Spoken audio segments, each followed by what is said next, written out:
Hello everyone, সবাই কেমন আছো? আশা করি ভালো আছো। আমার নতুন একটা ব্লগে তোমাদের আবারও স্বাগত জানাই। আজ হচ্ছে বৃহস্পতিবার আর আমার আজকে অফিসের ছুটি। আশা করি আমার কাজকর্ম দেখে তোমরা বুঝতে পেরেছো।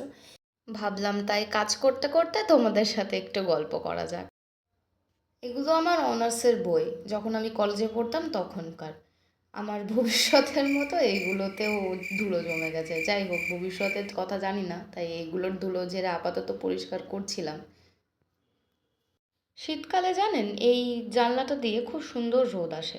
দেখুন, আপনাদের সাথে কথা বলতে বলতে কাজগুলো মোটামুটি আমার শেষ হয়ে এলো। এবার আমি যাব জলখাবার খেতে। তো জলখাবারে ছিল লুচি আর আলুর দম। খাওয়া দাওয়া করে আমি রেডি হয়ে পড়েছিলাম, কারণ আমাকে বাজার যেতে হচ্ছিল। ওই টুকিটাকি জিনিস আর কি, বাড়ির কয়েকটা, যেগুলো আনতে যাব আমি, আর তোমাদেরও নিয়ে যাব সঙ্গে করে। এই যে দোকান চলে এসেছি, দোকান থেকে কয়েকখানা জিনিস নিয়ে আর কি আমি চলে যাব সবজি কিনতে। সবজি কেনা হয়ে যাওয়ার পর আমি ফিরে যাব বাড়ি। বাট হ্যাঁ, অবশ্যই বাইরে বাজারে এসেছি, বাজারের টাকা সরিয়ে ফুচকা তো খেতেই হবে।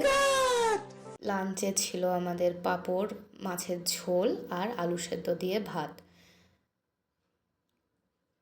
ভাত খাওয়ার পর একটা ভাত ঘুম দিয়েছিলাম, আর বিকেলবেলায় বেরিয়েছিলাম হাঁটতে। আমাদের এদিকে তো ঠান্ডা মোটামুটি পড়েই গেছে, আর সূর্য মামা তো 4টে 4:30টার মধ্যে আমাদের টাটা বলে চলে যায় এদিক থেকে। সন্ধে হয়ে নামে খুব তাড়াতাড়ির মধ্যে।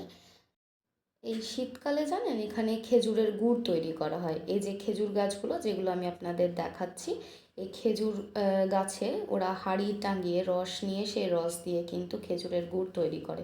অবশ্য এখনও হয়নি, আরও কয়েকটা দিন সময় লাগবে বলেই জানতে পারলাম ওনাদের সাথে কথা বলে। ওনারা কিন্তু বাঁকুড়া থেকে আসেন, বেশ কয়েক মাসের জন্য আসেন। আজকের হাঁটা এখানে শেষ করে আমি বাড়ি যাচ্ছিলাম, কারণ আমি ভেবেছিলাম আজকে রাতের ডিনারটা আমিই বানাবো। তো যেমন ভাবনা তেমন কাজ, বানিয়ে ফেলেছিলাম আজকে রাত্রের খাবার আমি। কি বানিয়েছিলাম বলুন তো, গেস করে কমেন্ট করবেন কিন্তু। এটা ডিটেলস রেসিপি আমি অবশ্য অন্য একটা ভিডিওতে পোস্ট করব। আজকের মতো এইটুকুই।